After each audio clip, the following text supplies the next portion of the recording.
we're seeing the main plug uglies destroying each other, right? The Republican establishment with the Koch brothers and the rest of these people, oppressors, enemies of the people, and then the fascist demagogue, bully, and thug, Donald Trump and his retinue of stooges, right, including the libertarians these libertarians have thrown over everything they ever fought for. All that stuff about limited government, it's all a fraud. It was all union busting. That's all they ever cared about. It was all to serve the super rich and the billionaires. That's all the libertarians ever were. Their ideas are worthless. Their doctrines are they're just, in the dung heap of history, right? Not even the wastebasket, right? They're in the garbage can of history.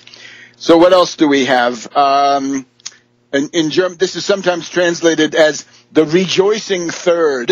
In other words, the third guy who's rejoicing as the two enemies destroy each other.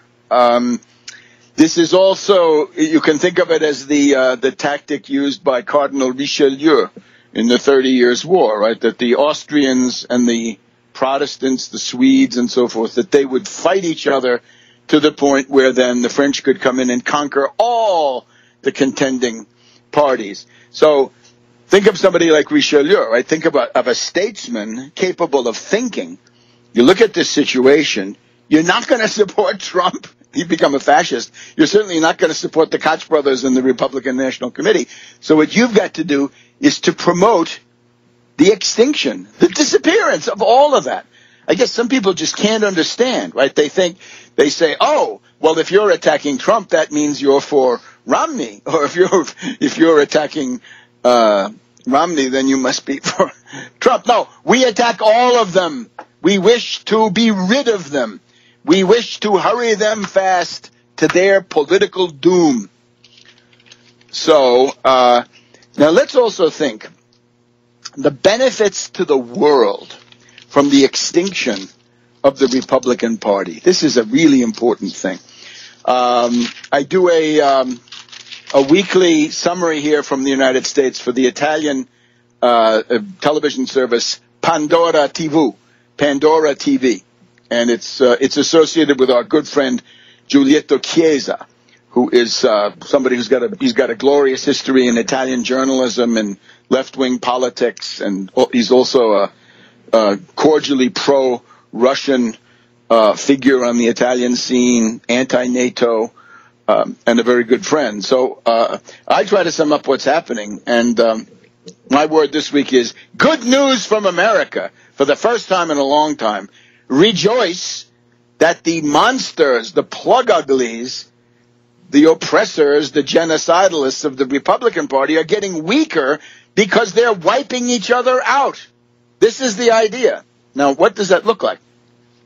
If you remove the Republican Party from the world, you have removed a very significant cancerous mass of tumors and suppuration that have been afflicting the world for quite a while. I went through it, right? First Gulf War, Second Gulf War, all that genocide, globalization, all this stuff.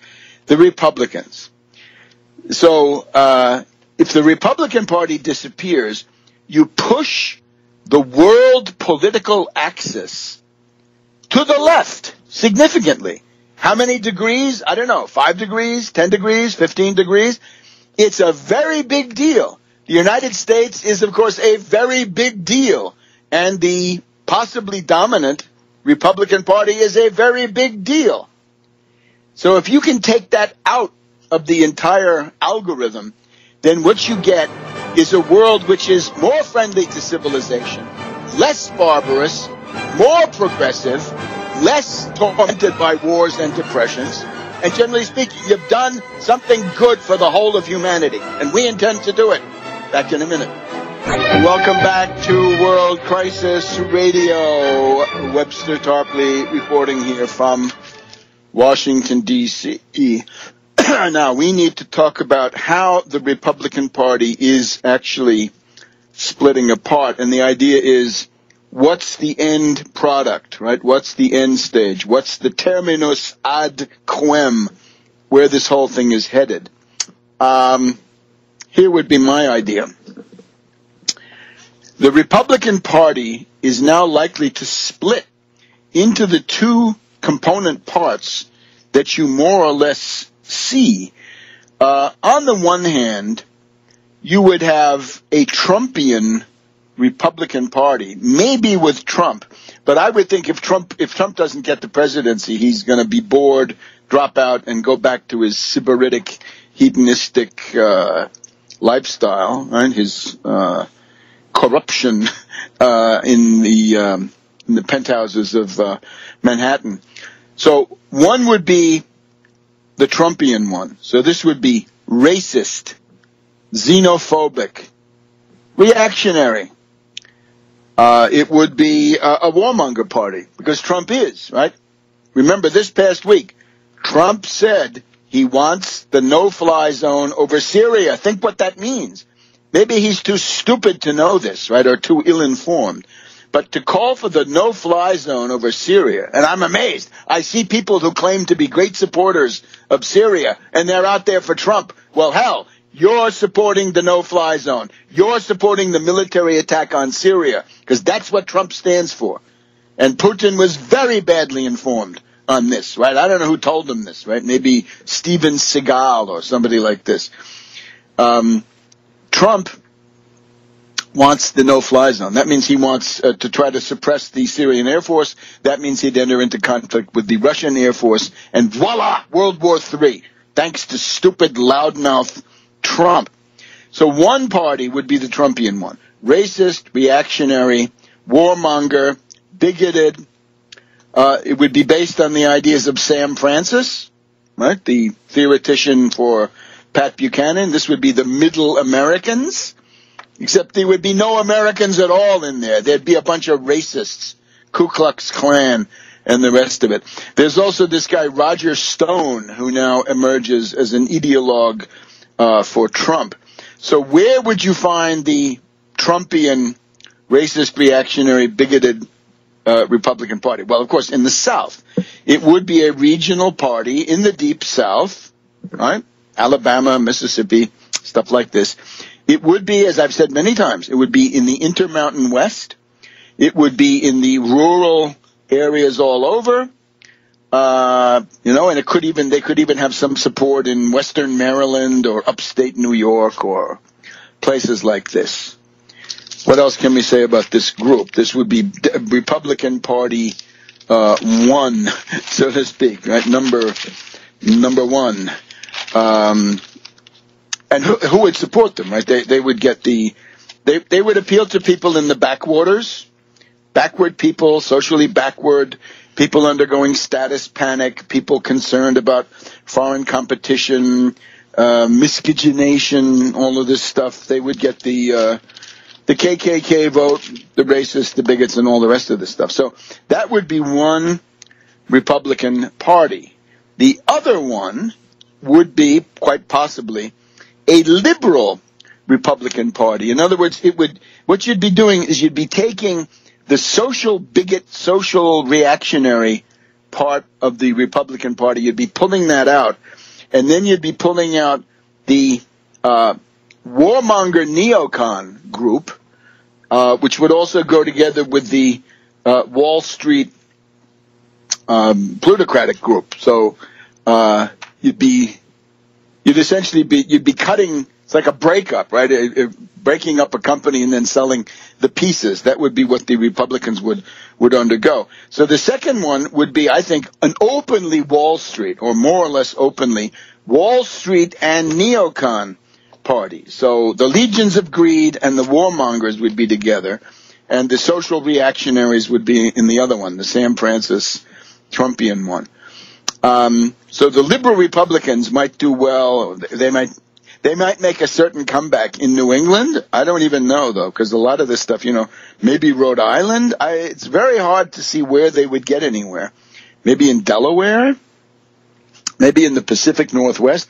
The main point of this is that out of the Republican Party of today, you're probably going to get at least two pieces, and I think this is at least a plausible basis for observation and research, what I've just said. A racist reactionary one, that's the southern, western, rural one. And then you'd have this other one, which would be a liberal Wall Street Republican sort of thing, like the Bull Moose Party. And that would, a lot of, the Wall Street one would obviously have very little mass appeal, but they'd have some money, so they could get along with that. Now, let's just see what some people have said. I think it's the Washington Post that speculates one Republican Party 1 and Republican Party 2, although they don't say much about it. Here we go. Heather Cox Richardson, and this is in the New York Times.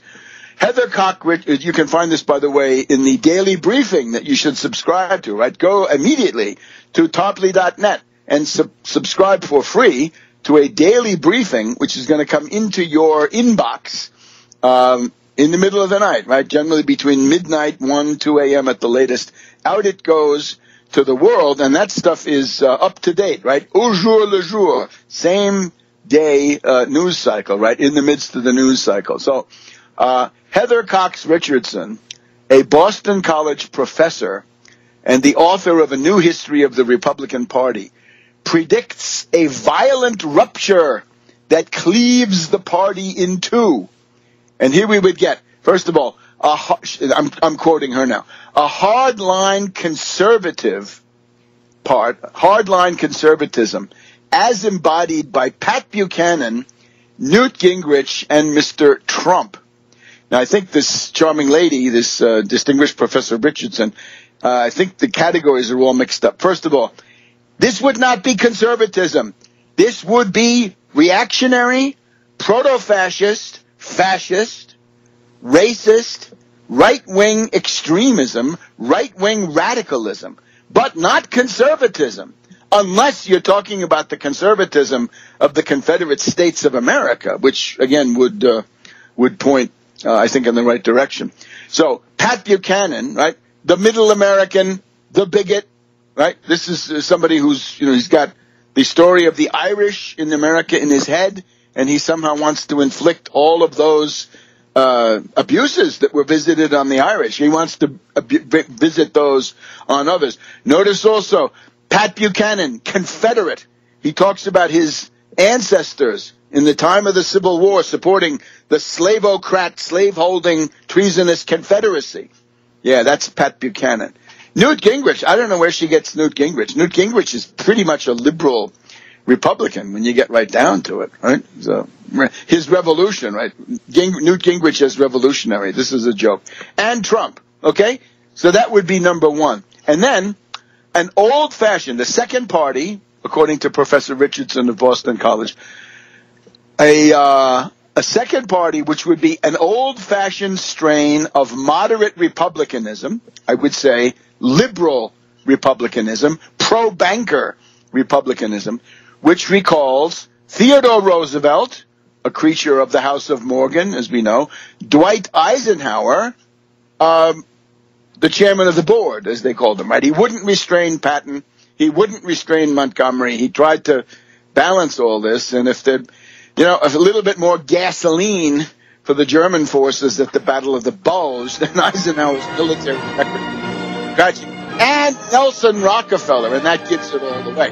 And she says, it's going to be really ugly. Yes, Professor Richardson, it's going to be very ugly. Back in a minute on World Crisis Radio. Welcome back to World Crisis Radio. Webster Tarpley here in Washington, D.C. Now, we have developed what I think is a reasonable perspective. Republican Party fragment, shard, number one. Racist, reactionary, bigoted, Sam Francis, Roger Stone, South, Intermountain West, rural. This will be the party of Cloven Bundy, I would say. Again, in some odd places, the Piedmont, right? Western Maryland, upstate New York, right? The Piedmont of, I don't know what, South Carolina, stuff like this. And then the the party of Theodore Roosevelt, Bull Moose, House of Morgan, And Nelson Rockefeller, House of Rockefeller, that would be then the sort of genteel, upscale country club Republicans. The problem with this is, for the Republicans, you can put the racist reactionary Republican Party number one together with the liberal Republican Wall Street financier party number two, and that's going to be much, much less than what you see the Republican Party as today. These two parties, no matter what they do, will never elect a president, not alone and not joining together, and it's going to be almost impossible for them to join together, because what you're seeing is the fact that they fight. The crazed petty bourgeois racists who want to scapegoat Mexicans for all their problems, and on the other side, the Wall Street guys who say, look, we don't care about ideology, we don't care about abortion, gun rights, or anything of the kind. What we care about is money, money, money. We want union busting. We want tax advantages. We want government patronage. We want government contracts. We want cost-plus contracts. We want to feed at the public trough, and therefore they fight. So that then leaves the Democratic Party far less under siege than it might seem to be today, and I submit that at that point the Democratic Party is going to start falling into two groups. People will say, how can we have Debbie Wasserman Schultz, the friend of the payday loan usurers, running this party when we're supposed to be helping the middle class and working people and protecting people from the plug uglies of Wall Street? Okay, you get the idea. So once the Republican Party is smashed into pieces, which we hope to be able to do this year, then inexorably the split of the Democrats goes on. And there'll be a Wall Street Democrat Party with Schumer and Hillary and others, right? You know the risk, the drill. And then you're going to have this other part, which is going to be initially, it may well be led by people like Bernie Sanders, Elizabeth Warren, Marcy Kaptur, people like that. But those leaders may not be able to hold on because their entire outlook is so rooted in the Democratic sellouts of the past decades that they're going to have a hard time breaking away. Now, let me just remind you what we're talking about here with the party systems, right? Just so you know. The party system from 1860 to 1896, this has actually come up this week, it's relevant. The Lincoln Republicans from 1860 to 1896, protectionism, internal improvements like the Transcontinental Railroad, a nice protective tariff, and at least initially a controlled currency in the form of the greenbacks, and then this was aborted by the Specie Resumption Act and the Coin Act, the crime of 1873. And in other words, it deteriorated, although the question of the protective tariff was kept in place all the way to McKinley in 1896. So that's a party system. In 1896 to 1932, it stops being in any way the Lincoln Republicans. It becomes straight Wall Street, Morgan, Rockefeller, bankers, Republicanism.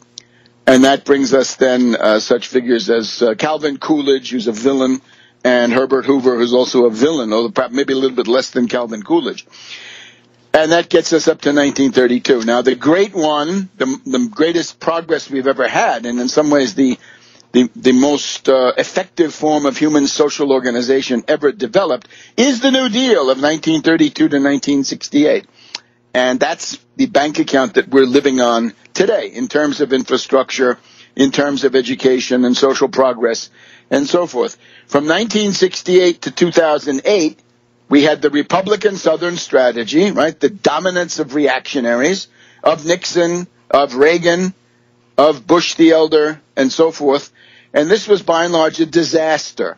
Lost wars, union busting, social backlash, pessimism, abominable stuff.